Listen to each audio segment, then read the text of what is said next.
as we start to dive into 2019, the very first thing that you need to be thinking about, the very first thing is to set clear goals, right? You can reach a goal only if you set it, but you can never reach a goal that you never set to begin with. So I'm a big fan of Tony Robbins. I've seen him live.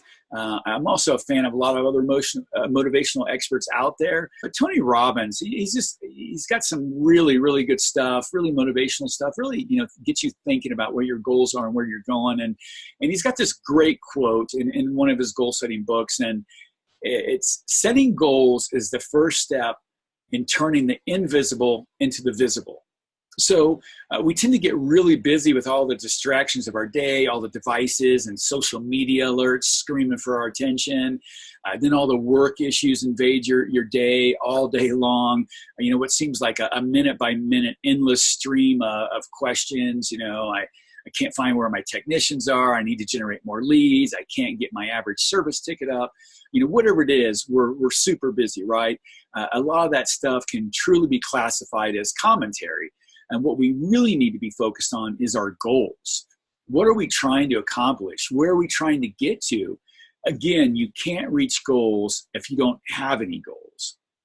So what a great time here in the first part of 2019, just to really set some clear intentions and break down where we want to go and what it's going to take to get there. To me, clear goals is like creating wind in your sails.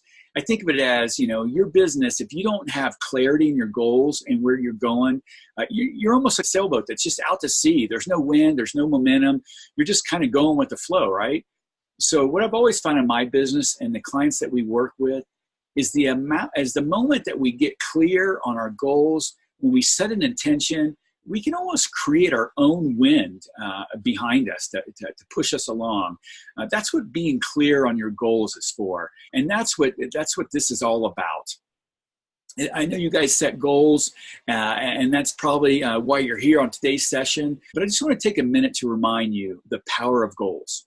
Back in 1979, there was this great Harvard study. What they did was they interviewed graduates from 1979. They basically asked them 3 questions. They first asked, do you have goals?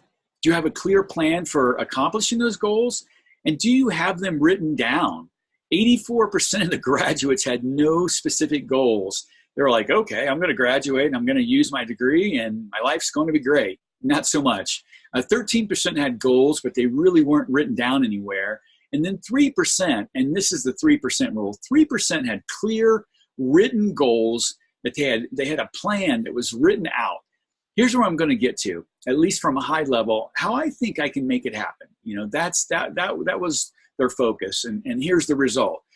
The 13% that had goals, but they weren't written down, were earning 2 times more than the rest of the class. And even more staggering, and this is the whole point of what we're talking about here, is the 3% that had goals written down and plans to accomplish those goals were earning 10 times as much. 10 times as much. That's pretty significant.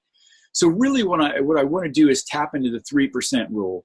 Give you guys that 10x advantage by giving you a little space to get clear right now on where you want to end up in 2019 and help you reverse engineer the plan and have something written down that you're always pressing forward towards.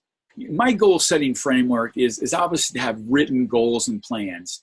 You need to set a minimum of a 1-year goal, quarterly goals, and monthly goals. And then you have to stop. You have to have a stopping point. And this is what I find most people miss. They'll set a goal. I did this for years myself, actually. I would set a goal and then whatever. I spent some time in January, put some goals, into a work document, and then I lost track of it. It had some benefit because I was thinking about my goals and putting them down on paper. But the true power of goals is knowing that you're going to put it in a place that you can be held accountable for it. So you know that you've got a target date for a goal. A goal really isn't a goal unless you have a target date by which to attain that particular goal. So your goal may be, perhaps do 100,000, a month in revenue by year's end. And then you know that you're going to stop at the end of the year and say, Did I accomplish that goal? And if yes, I'm going to celebrate. And if not, I'm going to reevaluate. What did I do wrong? Did I not generate enough leads? Did we not convert at a high enough level in the field? Do we not have a high enough average ticket? So we can make some adjustments so that the next month is better and the next year is even better than that.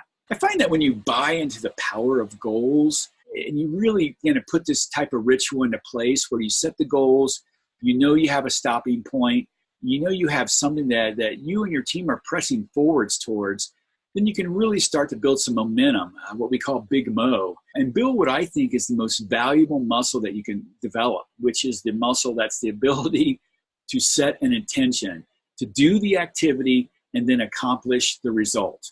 Because when you really build that muscle, you really can accomplish anything that you want in your life, in your business. I really want that for you guys. And that's why we're spending the first 10 to 15 minutes on today's session, really just talking about goals.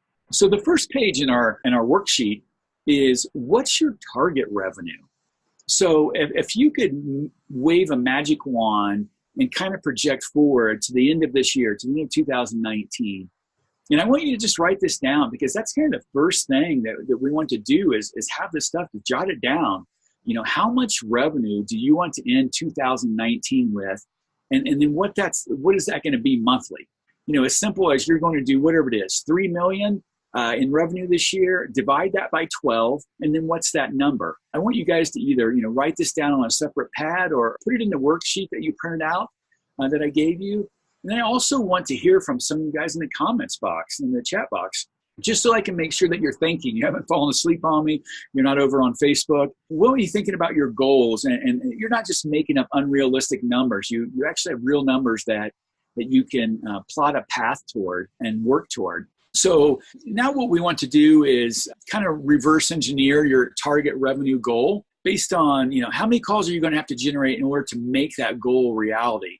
So to figure that out at the most basic level, you want to take down and write your target revenue, how much that is monthly, what your average ticket is, and then what is your average transaction value. And I know for different folks on this call, some of you have an average ticket value of maybe $3,000 to $8,000, maybe a little lower, maybe a little higher. While others here, I could see your transaction value is probably more like $20,000, $25,000. Some of you doing commercial stuff, commercial roofs, even kitchen remodels that can be $50,000, $75,000. So anyways, if you divide your monthly by your average ticket, that gives you an idea of kind of how many calls you need to run on a monthly basis in order to hit that target. Really what I want you to come away with right now is, what's that number need to be? How many calls do you need to run on a monthly basis? The clearer you are on where you're going to end and what you need to do in order to get there, the better we can build a plan to fill in that lead flow. As you can see, with higher transaction values that we see in remodeling or residential or commercial roofing, window insulation, your goals are going to be very achievable if you put the right marketing plan in place. And so then what you want to do is figure out your average conversion ratio and divide that by your target number of calls. And that's going to be how many leads, at least on the surface, how many leads you will need to generate in order to reach your goal. Because when you're clear about the number of leads you need to generate, then we can reverse engineer that to bring us to, okay, how do we fill the pipeline to accomplish that goal? How do we get the phone ringing at that level? How do we generate that number of leads so you can actually hit that revenue target? So let's just say your average conversion rate from caller to book is at 55%. That may be high for some of you, may be really low for some of you. And so you need 30 calls. That would mean you need around 54 new incoming leads per month to hit your target. So it's different for everybody. Your average transaction value, your average conversion rate, put that number, up on your whiteboard in your office. Let it remind you and your team every day, this is the goal that I'm shooting for. The power of visualization works really well here in keeping you on track to hit your goals. Okay, so to recap on goal setting, we talked about the Harvard University study, importance of goals, how it gives you the ability to create your own momentum. We talked a little bit about the goals, how many leads you need to generate in order to make that happen. And remember, can't prove what you can't measure. So you need to know that number right off the top of your head. And this is what I want. I just want you guys to have clarity on what you're shooting for from a lead perspective. Because it really makes no sense to build a marketing plan. It makes no sense to say, hey, I'm going to do SEO, I'm going to do pay-per-click, I'm going to do Google local service ads. It doesn't really make any sense if you don't know what you're shooting for. Any marketing company that you're working with, they should be putting forth the best strategy possible in order to hit your targets. So we're clear on our goals. We're clear on what we're trying to get from a lead generation perspective on a monthly basis. Again,